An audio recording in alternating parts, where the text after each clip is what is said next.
Baik, bismillahirrahmanirrahim. Assalamualaikum warahmatullahi wabarakatuh. Alhamdulillah, Allahumma salli ala sayyidina wa nabiyyina wa maulana Muhammadin wa ala alihi wa ashabihi wa man tabi'ahum bi ihsanin ila yaumiddin, amma ba'du. Rabbi shrah li sadri wa yassir li amri wa hlul 'uqdatam min lisani yafqahu qawli. Rabbi zidna ilma warzuqna fahma bi rahmatika ya arhamar rahimin.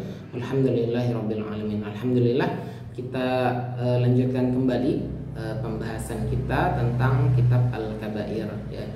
Alhamdulillah, kemarin kita sudah membacakan mukadimah dari kitab ini dan juga sudah masuk dalam satu pembahasan pertama, yaitu pembahasan tentang dosa besar yang pertama, yaitu syirik ya.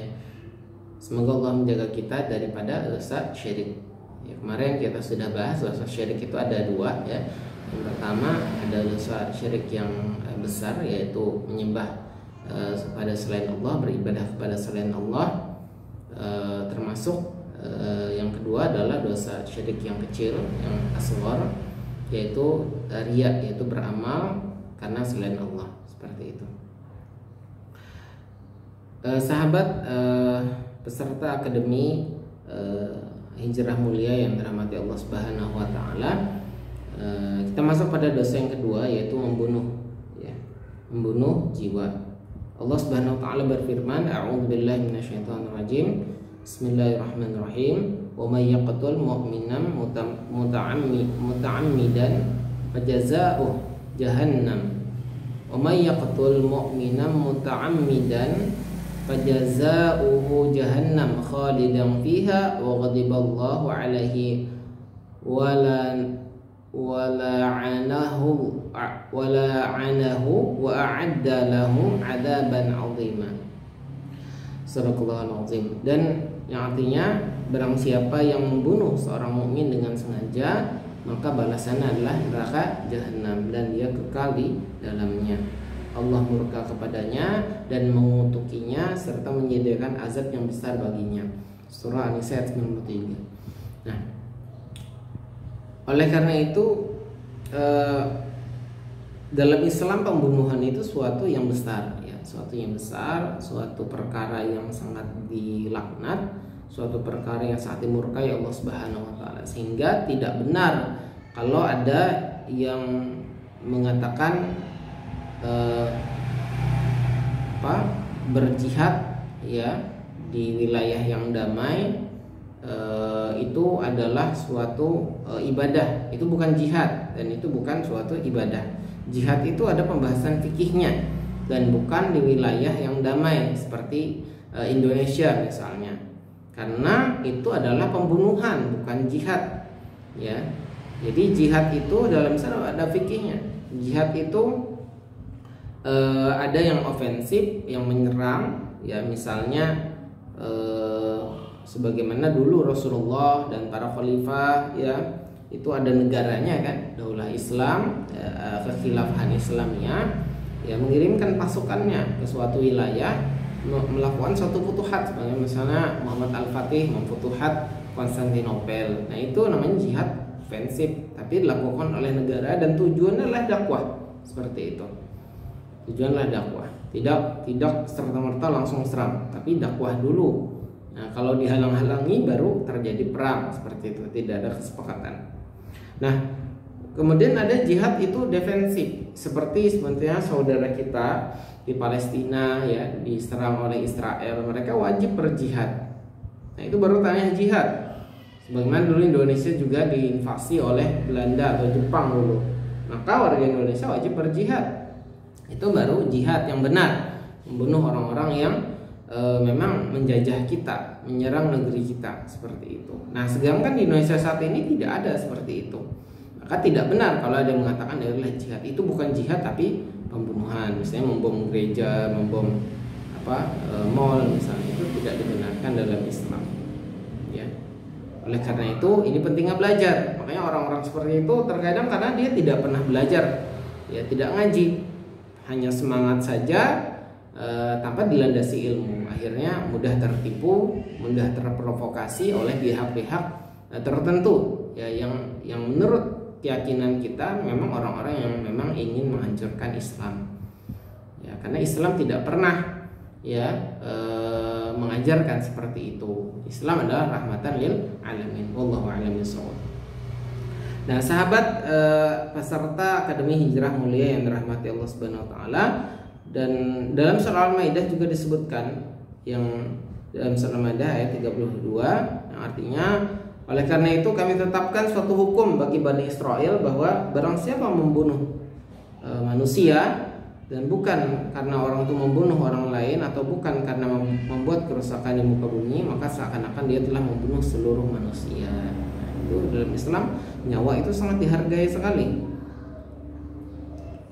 Nah, seseorang bertanya pada Nabi SAW, dosa apakah yang paling besar di sisi Allah Ta'ala? Beliau menjawab, apabila kamu mengangkat tandingan bagi Allah padahal dia yang menciptakanmu, yaitu syirik maksudnya. Orang itu bertanya lagi, lalu apa? Beliau menjawab, kamu bunuh anakmu karena khawatir akan makan bersamamu. Orang itu bertanya lagi, lalu apa? Beliau menjawab, kamu berbuat zina dengan istri tetanggamu. Lalu Allah Subhanahu wa taala menurunkan pembenaran atas sabda Nabi tersebut, yaitu, dan orang-orang yang tidak menyembah ilah yang lain beserta Allah dan tidak membunuh jiwa yang diharamkan Allah membunuhnya kecuali dengan alasan yang hak dan tidak berzina. Surah Al-Furqan ayat 68. Nah, Rasulullah SAW juga dalam satu hadis bersabda, apabila dua orang muslim bertemu dengan pedang terhunus, orang yang membunuh dan yang terbunuh di neraka. Seseorang bertanya, wahai Rasulullah, tentang yang membunuh bisa dimengerti, masuk neraka, bagaimana yang terbunuh? Maka beliau menjawab, karena ia sebenarnya pun sangat ingin untuk membunuh temannya. Abu Sulaiman rahimahullah memberi penjelasan, hadis ini berlaku jika dua orang itu saling berbunuhan karena selain takwil. Artinya jika keduanya berbunuhan karena kebencian yang ada di antara keduanya, asobiyah, mencari dunia, kekuasaan dan derajat duniawi. Adapun orang yang memerangi ahlul baghi, yaitu kaum pemberontak terhadap Amirul Mukminin, terhadap pemerintahan yang sah sesuai dengan adab yang berlaku, atau membela diri atau keluarganya, maka tidak termasuk dalam pengertian hadis ini. Sebab berperang untuk membela diri dengan tanpa masuk membunuh orang itu diperintahkan, kecuali jika orang itu sangat ingin membunuh orang yang membela diri, maka ia mesti melawannya, membunuhnya. Barang siapa membunuh pemberontak atau perampok, sebenarnya ia tidak menginginkan untuk membunuh, sebenarnya ia hanya membela diri. Oleh karena itu, jika pemberontak menghentikan tindakannya, tidak boleh diteruskan dan tidak boleh dikejar. Hadis ini tidak membicarakan orang itu. Adapun selain orang itu, artinya masuk dalam konteks hadis di atas. Wallahu a'lam. Nah, Rasulullah SAW juga bersabda, janganlah kalian kembali pada kekafiran sepeninggalku nanti, yaitu kalian saling berbunuh-bunuhan.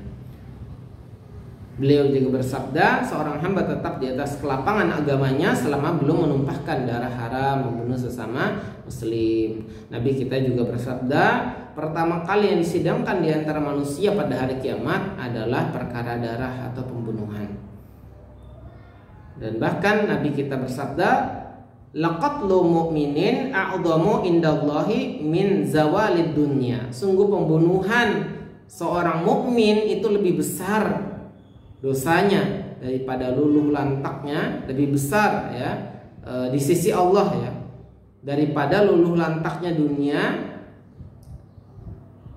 Jadi sungguh pembunuhan seorang mukmin itu lebih besar, artinya maksudnya ya, daripada luluh lantaknya dunia ini di sisi Allah Ta'ala. Jadi hancurnya dunia ini masih lebih ringan di sisi Allah dibandingkan terbunuhnya seorang mukmin, seorang yang beriman. Insya Allah, jadi tidak boleh ya membunuh.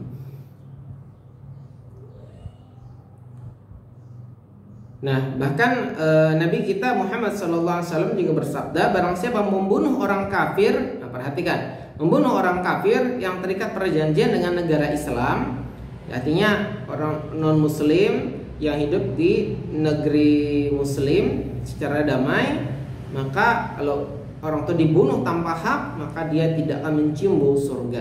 Bayangkan Anda. Dan sungguh harum wanginya surga itu dapat dihirup dari jarak 40 tahun perjalanan.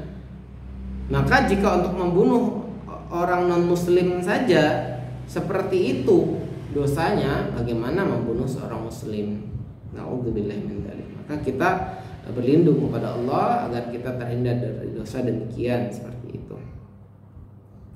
Nah, sampai Nabi kita juga Shallallahu Alaihi Wasallam bersabda, ketahuilah bahwa barang siapa membunuh jiwa yang terikat dengan timah, ya, maka tidak akan mencium bau surga. Jadi Islam itu tidak cuma menghargai nyawa orang Islam, bahkan non Muslim pun dijaga. Ya, diharamkan jiwanya untuk ditumpahkan, darahnya untuk ditumpahkan.